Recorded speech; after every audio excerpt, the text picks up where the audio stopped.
다니엘 7장 1절부터 14절까지 함께 읽겠습니다. 바벨론 벨사살 왕 원년에 다니엘이 그의 침상에서 꿈을 꾸며 머릿속으로 환상을 받고 그 꿈을 기록하며 그 일의 대략을 진술을 하니라. 다니엘이 진술하여 이르되 내가 밤에 환상을 보았는데 하늘에 네 바람이 큰 바다로 몰려 불더니 큰 짐승 넷이 바다에서 나왔는데 그 모양이 각각 다르더라. 첫째는 사자와 같은데 독수리의 날개가 있더니 내가 보는 중에 그 날개가 뽑혔고 또 땅에서 들려서 사람처럼 두 발로 서게 함을 받았으며 또 사람의 마음을 받았더라. 또 보니 다른 짐승 곧 둘째는 곰과 같은데 그것이 몸 한쪽을 들었고 그 입의 이사이에는 새 갈빗대가 물렸는데 그것에게 말하는 자들이 있어 이르기를 일어나서 많은 고기를 먹으라 하였더라. 그 후에 내가 또 본즉 다른 짐승 곧 표범과 같은 것이 있는데 그 등에는 새의 날개 넷이 있고 그 짐승에게 또 머리 넷이 있으며 권세를 받았더라. 내가 밤 환상 가운데 그 다음에 본 넷째 짐승은 무섭고 놀라우며 또 매우 강하며 또 쇠로 된 큰 이가 있어서 먹고 부서뜨리고 그 나머지를 발로 밟았으며 그의 이 짐승은 전에 모든 짐승과 다르고 또 10뿔이 있더라. 내가 그 뿔을 유심히 보는 중에 다른 작은 뿔이 그 사이에서 나더니 첫 번째 뿔 중에 셋이 그 앞에서 뿌리까지 뽑혔으며 이 작은 뿔에는 사람의 눈 같은 눈들이 있고 또 입이 있어 큰 말을 하였더라. 내가 보니 왕자가 놓였고 옛적부터 항상 계신 이가 좌정하셨는데 그의 옷은 희기가 눈 같고 그의 머리털은 깨끗한 양의 털 같고 그의 보좌는 불꽃이요 그의 바퀴는 타오르는 불이며 불이 강처럼 흘러 그의 앞에서 나오며 그를 섬기는 자는 천천히요 그 앞에서 모셔선 자는 만만이며 심판을 베푸는 데 책들이 펴 놓였더라. 그때 내가 작은 뿔이 말하는 큰 소리로 말미암아 주목하여 보는 사이에 짐승이 죽임을 당하고 그의 시체가 상한 바 되어 타오르는 불에 던져졌으며 그 남은 짐승들은 그의 권세를 빼앗겼으나 그 생명은 보존되어 정한 시기가 이르기를 기다리게 되었더라. 내가 또 밤 환상 중에 보니 인자 같은 이가 하늘 구름을 타고 와서 옛적부터 항상 계신 이에게 나아가 그 앞으로 인도되매 그에게 권세와 영광과 나라를 주고 모든 백성과 나라들과 다른 언어를 말하는 모든 자들이 그를 섬기게 하였으니 그의 권세는 소멸되지 아니하는 영원한 권세요 그의 나라는 멸망하지 아니할 것이니라. 아멘. 오늘도 저와 여러분에게 하나님의 함께 하시는 충만하신 은혜가 임하기를 예수님의 이름으로 축복합니다. 오늘 우리가 읽은 이 말씀을 가지고 결국 하나님 나라라는 제목으로 함께 말씀을 나누겠습니다. 결국 하나님의 나라. 우리가 여러 그 나라가 이렇게 움직여가는 그런 과정들을 보면 참 이렇게 어떨 때는 저 사람이 저렇게 됐구나 해서 정말 그 예상치 못한 어떤 그런 빛나는 영광에 올라서는 사람이 있고 또 그러지 못한 사람들이 있죠. 빛나는 영광 가운데 있었는데 어느 순간에 몰락하고 그렇게 되는 그런 어떤 통치자들이나 그런 나라들도 있습니다. 세상을 보면 세상은 늘 언제나 중심에 서고 또 머리가 되기 위해서 치열한 싸움들을 합니다. 그죠? 나라와 나라끼리 그렇고 사람들끼리 그렇고 통치자들끼리 그렇고 그러죠. 여러분들은 어떻게 보시는지 모르겠지만 저는 그 정권이 이렇게 바뀔 때마다 이전 정권에 있었던 사람들의 치부가 이제 또 드러나는 경우가 많고 그래서 우리나라 같은 경우에 참 좋은 대통령을 만나지 못했다라는 그런 어떤 그 한숨 이런 것들이 백성들 사이에 많이 있잖아요. 그렇죠? 그래서 항상 정권이 이양이 되면 이전 정권에 있었던 사람들이 재판을 받는 그런 장면들을 수없이 많이 봐왔죠. 그래서 그런 사람들끼리 서로 세력 다툼이 있고 지금 이런저런 정치권에서 일어나는 거나 통치하는 사람들의 그런 이야기를 들어보면 흔히 그 옛말로 저 말이 암까마귀인지 쑥까마귀인지 도대체 알 수 없는 어떤 그런 어떤 게 진짜고 어떤 게 가짜인지 어떤 게 참말이고 어떤 게 거짓인지 이런 것들을 구분할 수 없는 그런 사람들은 다 자기들의 이득이나 자기들의 어떤 그 유리한 점들을 쫓아서 그렇게 하게 되죠. 그것이 나라도 또 정치도 뭐 예외가 없습니다. 오늘 우리가 읽은 이 본문 말씀도 그런 그 수많은 그 강력한 국가들, 그런 국가들이 일어났다가 또 쓰러져 가고 또 일어났다가 쓰러져 가고 이런 현상들을 이야기를 하는 대목입니다.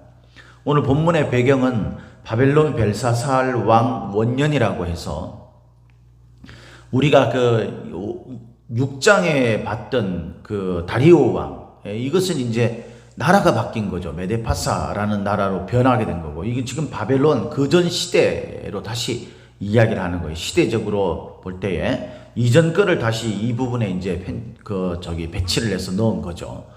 그리고 5장에 보면은 이 벨사살 왕이 나오죠. 벨사살 왕이 그때는 이제 벨사살 왕이 이제 그 마지막 최후를 기록한 거라고 본다면 이 7장은 5장보다도 더 앞선 시대, 6장으로 봐서는 뭐 역사가들에 의하면 그 약 한 11년 정도, 그 정도의 어떤 10년이 좀 넘게 그렇게 시간이 흐른 뒤에 사건이라고 그렇게 이야기를 합니다. 어쨌든 이전에 그 6장의 그 다리오 왕보다도 11년 정도의 전 시대, 그때의 어떤 이야기, 이게 바로 이제 7장의 내용이다, 그렇게 이야기를 합니다. 이 벨사살 왕은 옛날에 그 우리 성경에 나오는 사람들의 그 이름들이 참 그 기가 막히잖아요, 그죠? 후대 사람들이 꼭 지어줬는지 모르겠지만 어쨌든 뭐 그 이름을 보면 그 자신들의 어떤 처지나 이런 것들을 나타내는 경우가 많아요. 이 벨사살 왕이라는 그 왕의 그 이름이 그 원어에는 보면은요, 벨에세살이라고 그렇게 기록되어 있습니다. 근데 이 것의 그 뜻이 뭐냐면은 벨이 적에 의해 불위에 있다라는 뜻이에요. 그러니까 이제 바벨론이 몰락하게 될 것을 마치 이렇게 이야기하는 것처럼 그렇게 느껴지는 거죠. 어쨌든 이제 바벨론이 이제 무너지게 되는 겁니다. 이때의 이 상황 속에 다니엘이 이제 꿈을 꾸게 되죠. 이전에는 다니엘이 다른 사람들의 꿈을 해석했는데 이제는 그 자신이 꿈을 꾸게 되는 겁니다. 우리가 이 다니엘이 자기가 꿈을 꾸는 남의 꿈을 해석해 주기도 하고 또 자기가 꿈을 꾸는 이것들을 통해 가지고 우리가 좀 한 가지 묵상해 볼 수 있는 것이 있어요. 그게 뭐냐면은 여러분, 나는 하나님께서 나에게 주신 어떤 계시가 있냐 이 말이죠. 이것이 꼭 계시라는 것이 미래를 꿰뚫어보고 그 미래에 어떤 일들이 일어날 것을 예지하는 그것들만을 말하는 게 아니에요.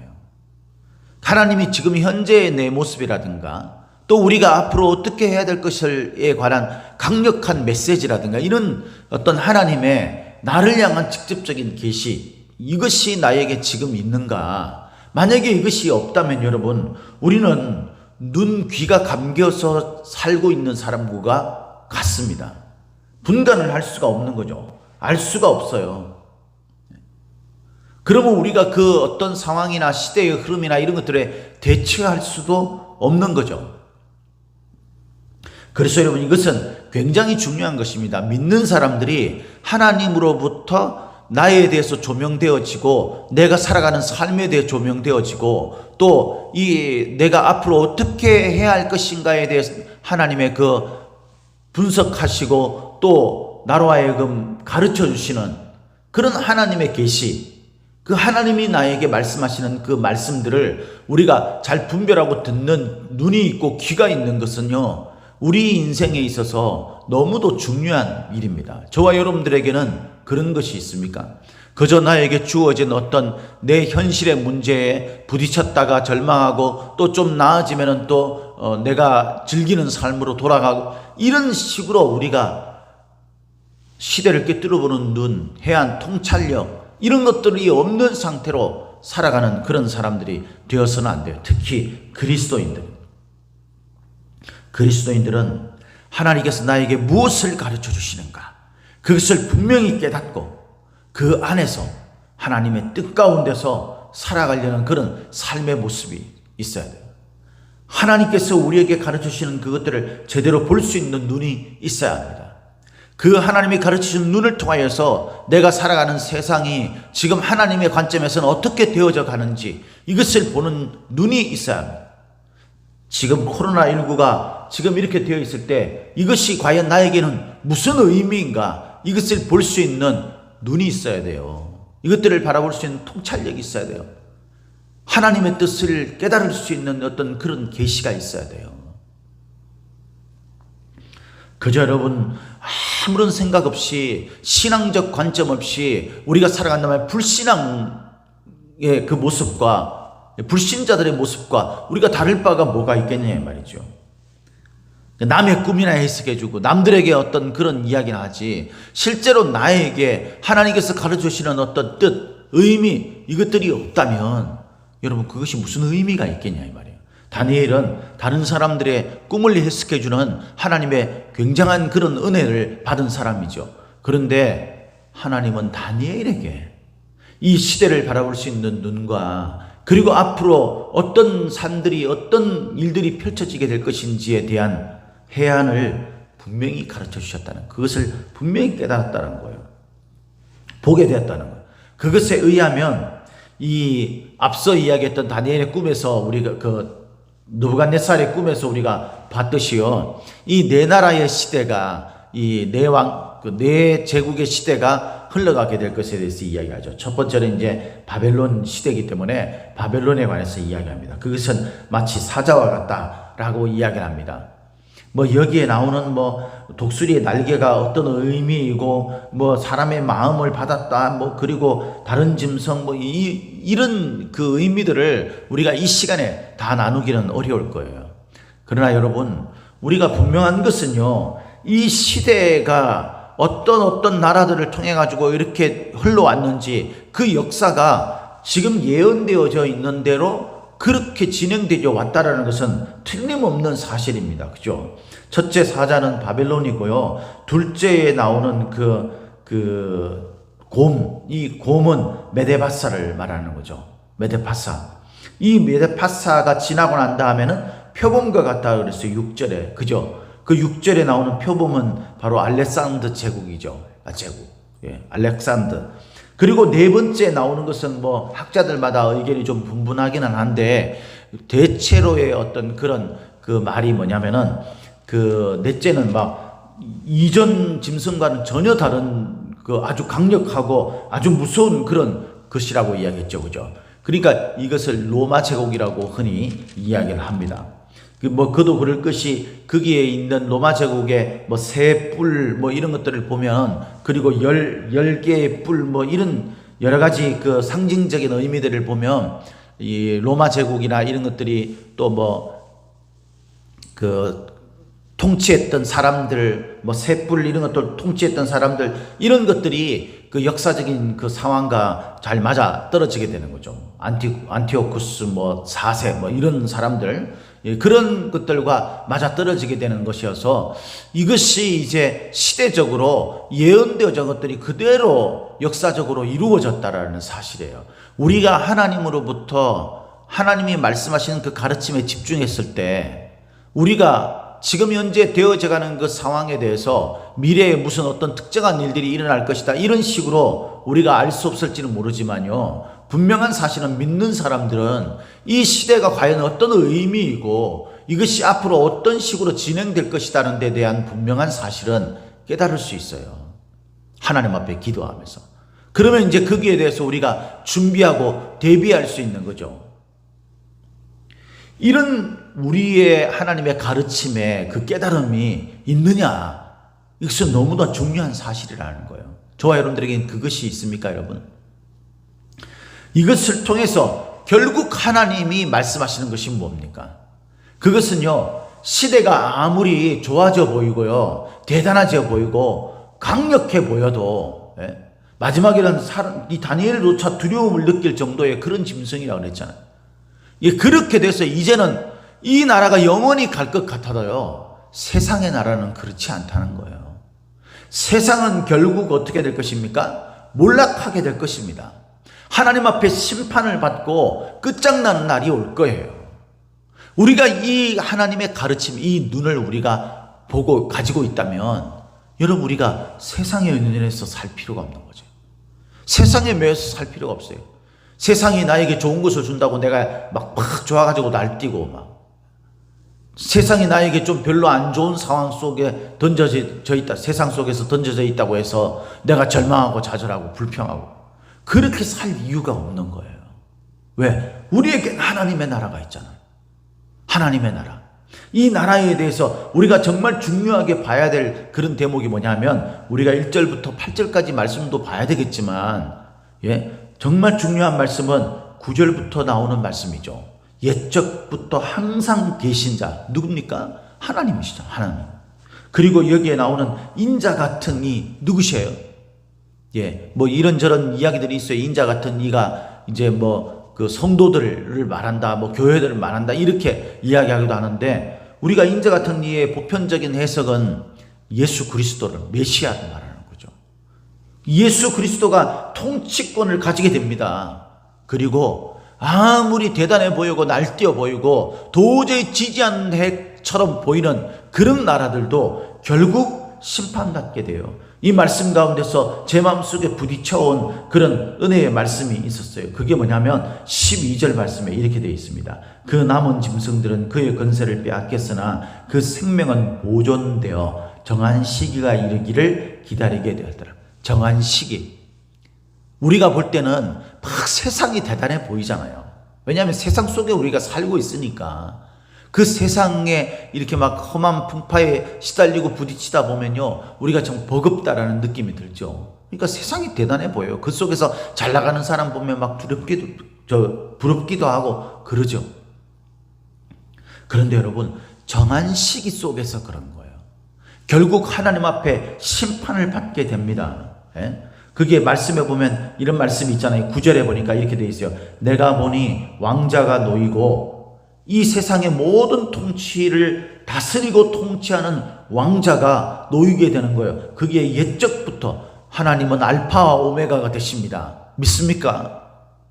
그분은 처음부터 계셨고, 그리고 앞으로도 영원히 계실 분이십니다.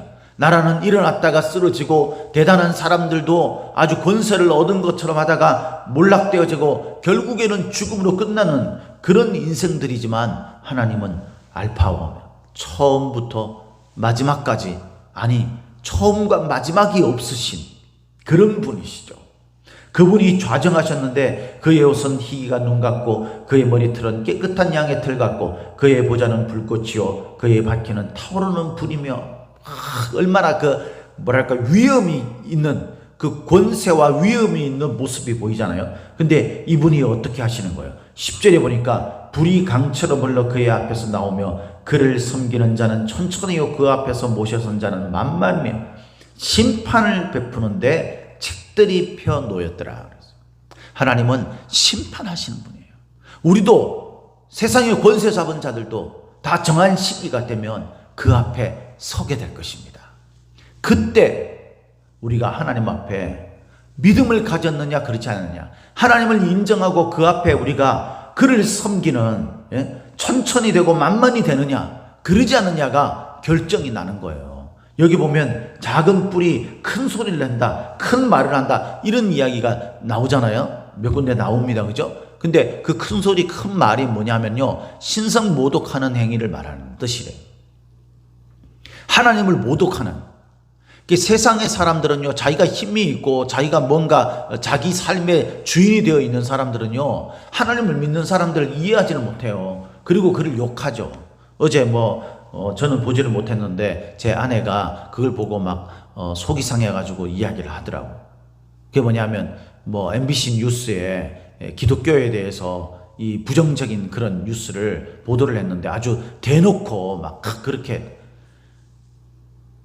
맞습니다, 여러분. 기독교와 교회의 성도들이 지금 사실 잘못된 모습들이 너무 많죠. 너무나 수치스럽고 부끄러워해야 할 모습들이 있습니다.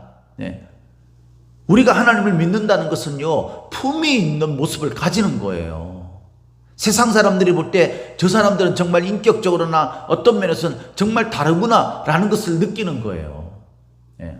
그러나 여러분, 그것이 다는 아니에요. 그것이 다는.